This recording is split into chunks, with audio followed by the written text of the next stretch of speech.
আমি দিতেছি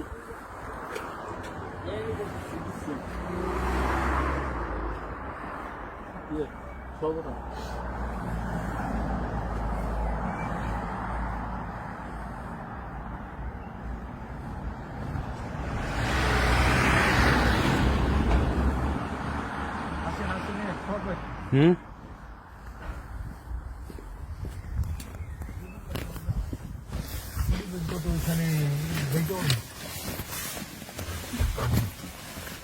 আমি তো আপনার সন্তান, আপনি আমার অন্যভাবে নিয়েন না, কারণ হচ্ছে কি আমার চোখে যদি আপনার সম্মান না থাকে তাহলে দুনিয়ার কোনো মানুষের সম্মান থাকবে না।